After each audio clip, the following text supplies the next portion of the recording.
उम्र थका नहीं सकता, ठोकरें गिरा नहीं सकता। उम्र थका नहीं सकता, ठोकरें गिरा नहीं सकता। जिद हो जीतने की तो हार भी हरा नहीं सकता। ठीक है मेरे प्यारे विद्यार्थियों, क्या हाल चाल है तुम लोग का? ऐसा उम्मीद करता हूँ सबका क्या होगा, बढ़िया होगा, अच्छा होगा, मस्त होगा और स्वस्थ भी होंगे।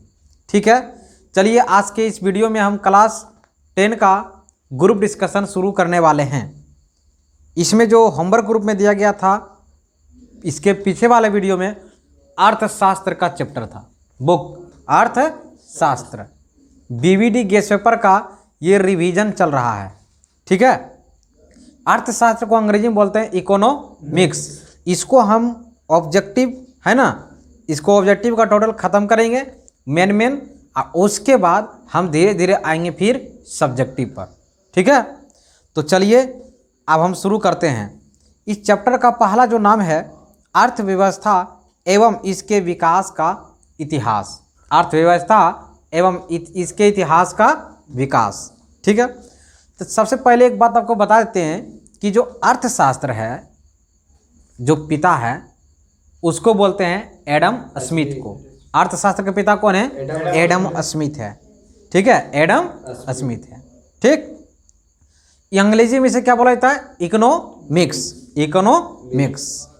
चलिए अब हम क्वेश्चन शुरू करते हैं। एकदम टॉप क्वेश्चन शुरू करेंगे जो एग्जाम में आएगा। ठीक, आप लोग वीडियो के अंत तक बने रहिएगा और अच्छे तरीके से आप अपने कितना याद किए इतना दिन में इस किताब से आप उस आजमाना है उसको। ठीक, पहला क्वेश्चन है, निम्न में से किसे पिछड़ा राज्य कहा जाता है? बिहार।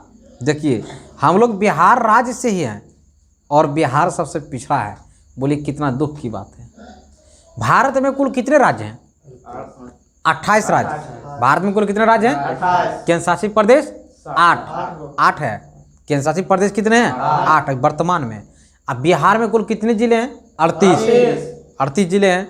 ठीक है, और हम जिस राज्य में रहते हैं वो बिहार राज्य मेरा हुआ है। ठीक है, बिहार जो है में सबसे अधिक जनसंख्या घनत्व भी है। सबसे अधिक जनसंख्या घनत्व वाला राज्य बिहार। ठीक है, सबसे अधिक। और बेरोजगारी भी अधिकतर यहीं पाया जाता है। और बिहार में सबसे अधिक शिशु दर यहीं होती है। कहाँ पे? बिहार में। जन्म दर जो शिशु दर का अधिक है कहाँ है? बिहार में। ठीक, बिहार की जो राजधानी है ये कहाँ है? पटना। और बिहार के जो मुख्यमंत्री है श्री नीतीश कुमार। और उप मुख्यमंत्री है कौन? श्री तेजस्वी यादव। ठीक है, चलिए आगे बढ़ते हैं। इतना सारा जानकारी आपको इससे मिला है। निम्न में से किसको प्राथमिक क्षेत्र भी कहा जाता है? कृषि क्षेत्र को प्राथमिक क्षेत्र कहा जाता है। आपको हम बताते हैं कि अर्थव्यवस्था में क्षेत्र को 3 भागों में बांटा गया। कितने भागों में बांटा गया? प्राथमिक क्षेत्र, द्वितीय क्षेत्र और तृतीय क्षेत्र में बांटा गया। ठीक, प्राथमिक क्षेत्र में आता है कृषि आता है, मत्स्य पालन आता है, जिसमें खेती बाड़ी होती है प्राथमिक, वो प्राथमिक क्षेत्र में आता है। द्वितीय क्षेत्र में आता है औद्योगिक क्षेत्र, जैसे फैक्ट्री लगाना, विनिर्माण, सामान कोई चीज़ बनना, है ना, ये सब जो आता है कौन से क्षेत्र में आता है? द्वितीय क्षेत्र में। इसलिए द्वितीय क्षेत्र को औद्योगिक क्षेत्र भी कहा जाता है। अब तृतीय क्षेत्र में क्या होता है? सेवा का क्षेत्र, जैसे कि शिक्षा, हम आपको क्या कर रहे हैं? सेवा दे रहे हैं। बैंक हमें क्या करते हैं? सेवा देते हैं। पोस्ट ऑफिस हमें क्या करते हैं? सेवा देते हैं। तो ये हुआ सेवा का क्षेत्र। परिवहन, यातायात, ये सब जो क्या? सेवा का क्षेत्र है। इसीलिए तृतीय क्षेत्र को बोला जाता है क्या? सेवा का क्षेत्र। तो आपके बिहार बोर्ड के एग्जामिनेशन में पूछा जाएगा क्वेश्चन, क्या सेवा का क्षेत्र किस क्षेत्र को बोलते हैं? तृतीय क्षेत्र को। औद्योगिक क्षेत्र कौन सा क्षेत्र को बोलते हैं? द्वितीय क्षेत्र को। अब प्राथमिक क्षेत्र के अंतर्गत कृषि, मत्स्य पालन, ये सब खनन सब आता है। क्या ऐसा हम उम्मीद करते हैं कि आपको सेवा से क्षेत्र से अगर क्वेश्चन अगर आएगा अर्थव्यवस्था से तो आप इसको अच्छे तरीके से बना दीजिएगा। क्या कोई दिक्कत है तुम लोग? समझ में आया ना? चलो, इसमें देखो दिया था सेवा क्षेत्र, तो सेवा क्षेत्र तो ये तृतीय क्षेत्र का उदाहरण होगा। कृषि क्षेत्र ये तो प्राथमिक क्षेत्र में चला गया। और औद्योगिक क्षेत्र ये किस में जाएगा? द्वितीय क्षेत्र में। आपका सभी ऑप्शन हम क्लियर कर दिए। चलो आगे बढ़ते हैं। आ जाते हैं तीसरे नंबर क्वेश्चन पे। भारत में योजना आयोग का गठन कब किया गया? 15 मार्च 1950 ईस्वी में। लेकिन आपको इसके बारे में फिर जानकारी देते हैं कि योजना आयोग के जो अध्यक्ष होते हैं ना, वो प्रधानमंत्री होते हैं। कौन होते हैं? प्रधानमंत्री। ठीक है। और अभी योजना आयोग का नाम बदल कर करके हो गया नीति आयोग। तुमसे अगर को पूछेगा कि बताओ योजना आयोग का नाम बदल के क्या कर दिया गया? नीति आयोग। कहेगा किसने किया? तो बोलेंगे भारत के प्रधानमंत्री श्री नरेंद्र मोदी ने किया। फिर क्वेश्चन है कि तब बताओ नीति आयोग के अध्यक्ष कौन होते हैं? तो बोलेंगे फिर प्रधानमंत्री। तो अभी वर्तमान में नीति आयोग के अध्यक्ष कौन है? श्री नरेंद्र मोदी। श्री नरेंद्र मोदी। नीति आयोग का पुराना नाम क्या है? योजना आयोग। इसी को घुराक पूछ दिया। योजना आयोग का नया नाम नीति आयोग, और नीति आयोग का पुराना नाम योजना आयोग। इसके जो अध्यक्ष होते हैं कौन? प्रधानमंत्री। क्लियर? चलो आगे बढ़ते हैं। 4 नंबर क्वेश्चन है, कह रहा कि भारत की आर्थिक व्यवस्था कैसी है? भारत की आर्थिक व्यवस्था मतलब अर्थव्यवस्था किस प्रकार की है? मिश्रित। तो देखिए आपको बताते हैं, अर्थव्यवस्था का क्षेत्र होता है 3 प्रकार, प्राथमिक, द्वितीयक, तृतीयक। लेकिन अर्थव्यवस्था जो है ये 3 प्रकार के होते हैं। एक पूंजीवादी अर्थव्यवस्था, एक पूंजीवादी अर्थव्यवस्था, और दूसरा सामंतवादी अर्थव्यवस्था, और तीसरा मिश्रित अर्थव्यवस्था, जो कि दोनों मिला हुआ रहता है। तो भारत की जो अर्थव्यवस्था है कैसी है? मिश्रित, मिली हुई है। और भारत एक विकासशील देश है। कैसा देश है? विकासशील। भारत विकास कर रहा है, लेकिन अमेरिका है विकसित देश। कौन सा देश है? विकसित। रूस कैसा देश है? विकसित है, लेकिन भारत विकासशील देश है। नरेंद्र मोदी देखते हैं ना, हरदम भाषण में देते हैं कि भारत प्रगति के मार्ग पर अभी चल रहे हैं, विकास कर रहे हैं, विकासशील के क्षेत्र में बढ़ रहा है, इस तरह के भाषण देते हैं। यानी भारत विकासशील है, गति में भी है, ना कि विकसित है। क्लियर? चलिए आगे बढ़ते हैं। इसमें पूंजीवादी समाजवादी दोनों का जो मिश्रण होता है ये मिश्रित अर्थव्यवस्था कहलाता है। अगर एग्जाम में आएगा इसी को क्वेश्चन को पूछ देगा सब्जेक्टिव में बना करके कि मिश्रित अर्थव्यवस्था किसे कहते हैं, तो क्या लिखोगे जानते हो? लिखना पूंजीवादी अर्थव्यवस्था और समाजवादी अर्थव्यवस्था दोनों के मिलने से मिश्रित अर्थव्यवस्था बनती है। क्या लिख पाएगा? लिख लेगा ना दोनों मिलाकर? क्लियर? चलो आगे बढ़ते हैं। 5वां नंबर क्वेश्चन, आर्थिक विकास संबंधित है। आर्थिक विकास संबंधित किससे है? मतलब हम कब समझेंगे कि हम विकास कर रहे हैं? तो अर्थ के क्षेत्र में। तो इसका ऑप्शन होगा गुणात्मक परिवर्तन से और परिमाणात्मक परिवर्तन से। दोनों से अगर दोनों में अगर विकास होगा तो हम कहेंगे कि आर्थिक विकास किए हैं। ठीक? क्लियर? चलो आगे बढ़ते हैं। क्वेश्चन नंबर 6, भारतीय योजना आयोग के प्रथम अध्यक्ष कौन थे? पंडित जवाहरलाल नेहरू प्रथम अध्यक्ष थे। मतलब योजना आयोग के प्रथम अध्यक्ष पंडित जवाहरलाल नेहरू। लेकिन अभी नया नाम हो गया नीति आयोग। अभी बोलेंगे इसका अध्यक्ष कौन है? प्रधानमंत्री श्री नरेंद्र मोदी। क्लियर? चलिए अब एक बात और बताते हैं। अगर यही बोलेगा पंडित जवाहरलाल नेहरू भारत के प्रथम क्या थे? प्रधानमंत्री। भारत के प्रथम प्रधानमंत्री, भारत के प्रथम राष्ट्रपति डॉक्टर राजेंद्र प्रसाद। और पंडित जवाहरलाल नेहरू का जो जन्म होता है कब? 14 नवंबर को हुआ था। कब हुआ?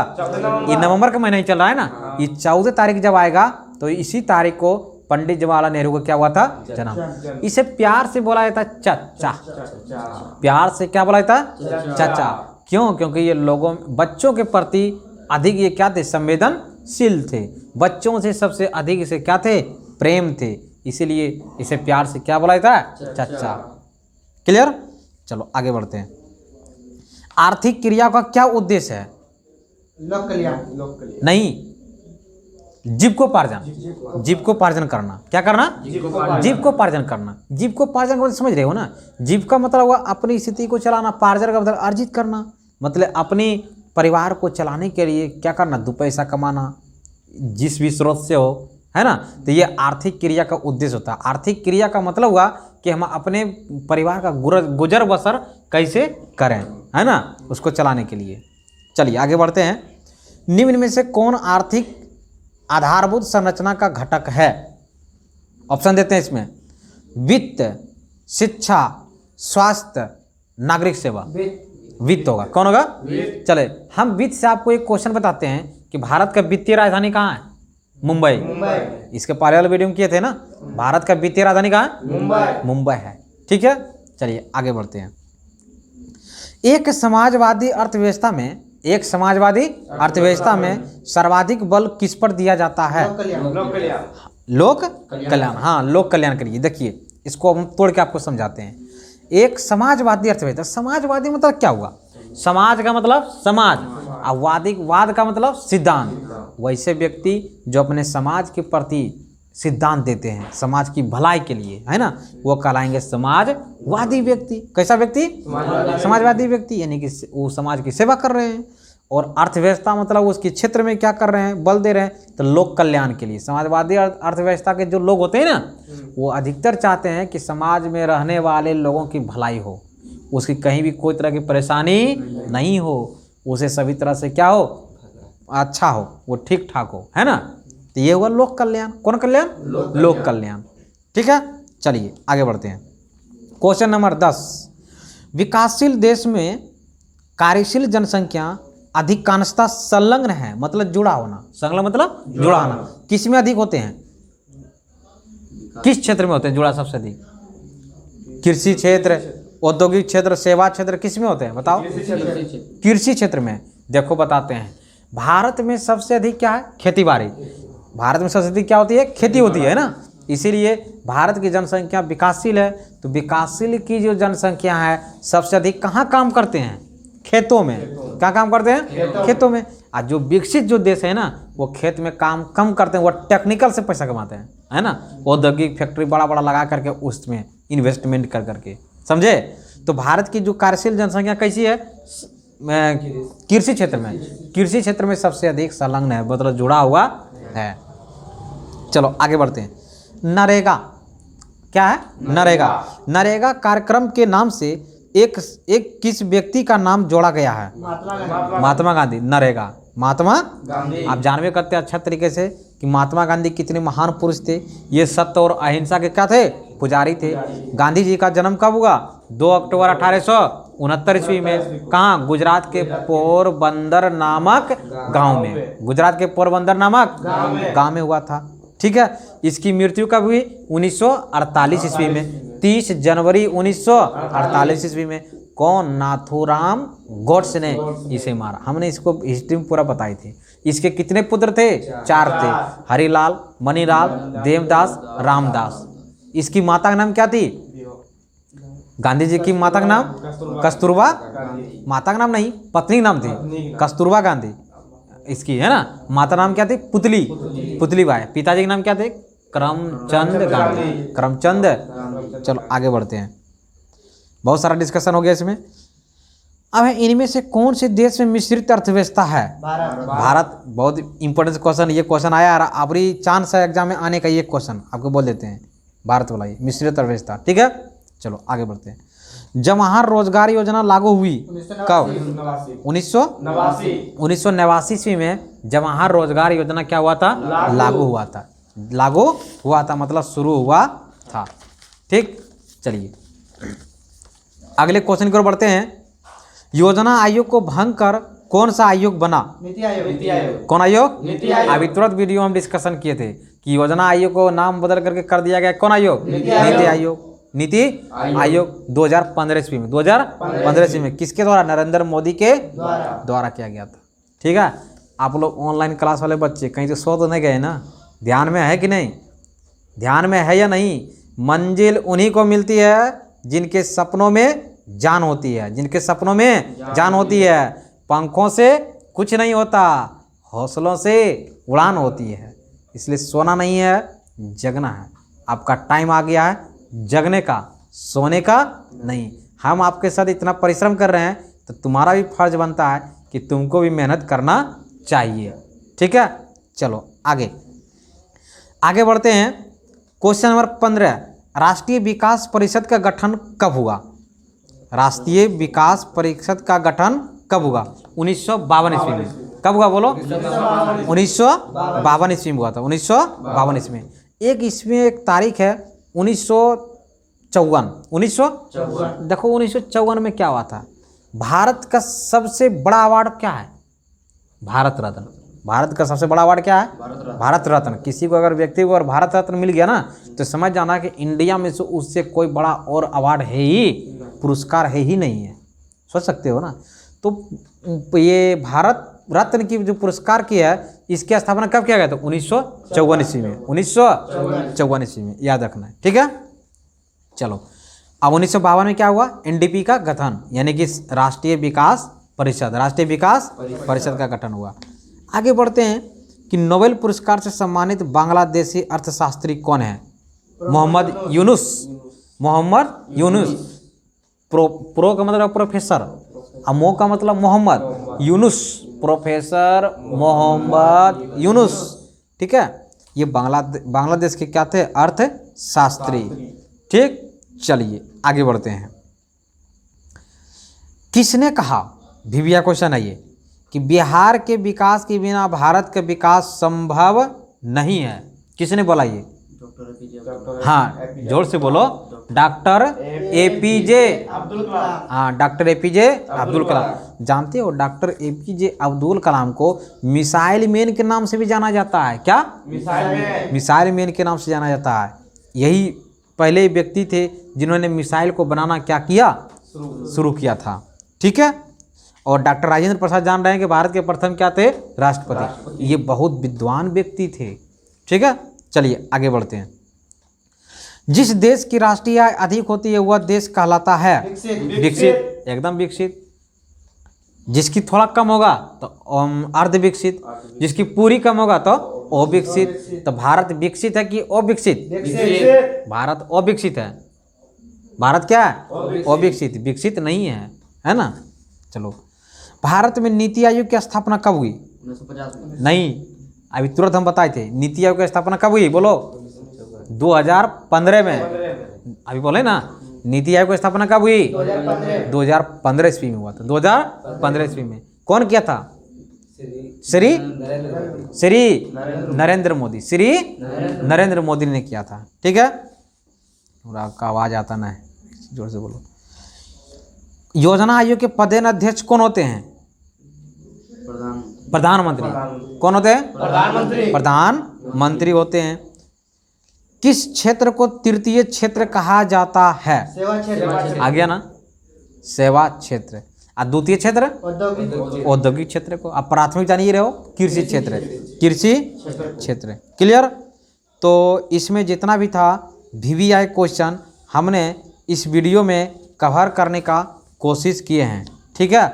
और इसमें जो भी बचा है वो सब उतना इम्पोर्टेंस नहीं है, लेकिन हमने इसमें लगभग 20 क्वेश्चन किया है इस चैप्टर से, जो कि एग्ज़ाम के लिए बहुत ही इम्पोर्टेंस है, ठीक। तो कल के होमवर्क रूप में हम देते हैं आपको कि दूसरा चैप्टर होगा राज्य एवं राष्ट्र की आय। राज्य एवं राष्ट्र की आय।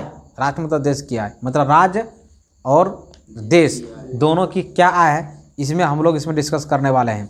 इसमें मात्र कुछ 20 क्वेश्चन है, तो 20 क्वेश्चन को हम लोग कल इसको कोशिश करेंगे एक्सप्लेन करने का, ठीक है। तो आप लोग इसे तैयार करके रखना है, ठीक। तो फिर चलिए हम मिलते हैं नेक्स्ट वीडियो में, इतने ही खुशी, इतने ही उमंग और इतने ही उत्साह के साथ, ठीक है। तो जय हिंद, जय भारत।